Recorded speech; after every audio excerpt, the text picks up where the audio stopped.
Claro, de algún lado está instalada esa información y lo que tenemos que ver es de dónde viene, ¿no? Totalmente, Ok, totalmente. Eso es entonces la 100% paralelo. biodescodificación es como una somatización, puede ser, es como se siente en el cuerpo. Sí. Ok, Sí, en realidad todo comenzó con Hammer, que era un médico, donde él hace, ahora igual voy a compartir unas láminas para que se entienda un poco más. Él a través de una situación que le pasó muy particular con un hijo, ujú, donde fallece el hijo por una bala perdida, a él le agarra un cáncer en un testículo y a la mujer un cáncer en un pecho.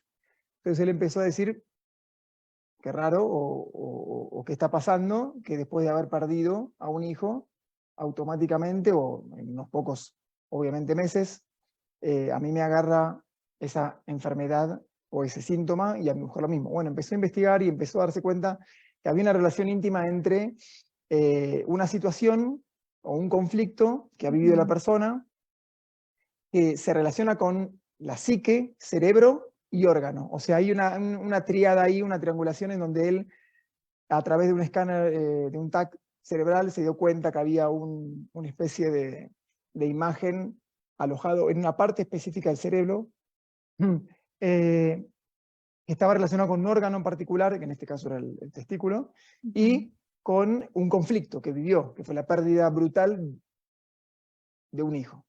Con lo Claro, cual empezó a investigar y a ver qué otros casos de una pérdida tan significativa como la pérdida de un hijo le pudo pasar a otras personas. Y casualmente, entre comillas, a ese tipo de personas que habían tenido la pérdida de un hijo, les pasó exactamente lo mismo. Habían tenido ok. un cáncer. Entonces, ahí empezó una investigación a través de esta tríada de qué conflicto estoy viviendo o qué conflicto viví, cuál es el órgano afectado, ¿sí? Mm, Y en qué parte del cerebro está alojado el edema, básicamente. ok. ¿Y cuáles son los beneficios que da la biodescodificación?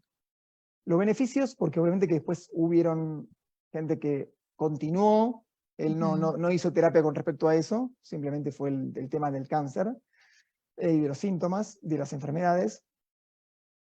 Básicamente los beneficios es tratar de tener un autoconocimiento sobre, primero, entender que la enfermedad es una solución que nos da nuestra biología, nuestro cuerpo. No es un problema, sino que es la manera que encuentran en nuestro cuerpo de tratar de reducir un impacto que tuvimos emocional de alguna situación que pudimos haber vivido. Entonces, primero es empezar a entender y a transitar. Esto obviamente que no quita, es algo complementario, es una disciplina complementaria, es una metodología complementaria a la medicina, porque necesitamos del diagnóstico médico para empezar a ujú. entender cuál pudo haber sido el conflicto que vivió la persona.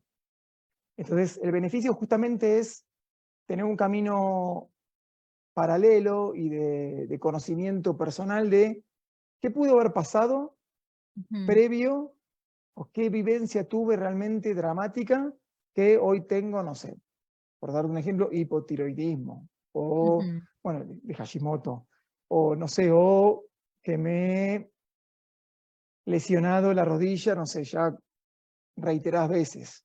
¿Sí? O bruxismo, ¿no? Cualquier O cosa. bruxismo, sí. Es Ujú, empezar a, digamos, tener otra mirada no tan médica de decir, bueno, que igual eso está perfecto que se continúe, pero tratar de entender que, bueno, a ver, dolor de cabeza constante, no sé, qué está pasando en mi vida, qué voy sufriendo, qué situación estresante estoy viviendo, qué conflicto estoy viviendo a nivel familiar o a nivel personal o a nivel de trabajo.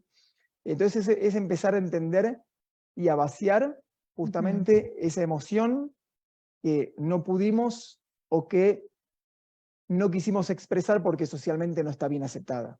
Y entonces, digamos, en vez de Claro, tener ira, tengo tristeza y en vez de tener tristeza lo manifiesto a través de la ira. claro. Me encanta porque varias veces me dijiste en conversaciones que no trata de reemplazar la medicina No. convencional, ¿no? No es una medicina alternativa que quiere reemplazar a otra, sino que es complementaria de una Sí. medicina eh, tradicional, por decirlo de alguna manera. Y te pregunto, ¿qué pasa en una sesión de descodificación y cuánto dura una sesión?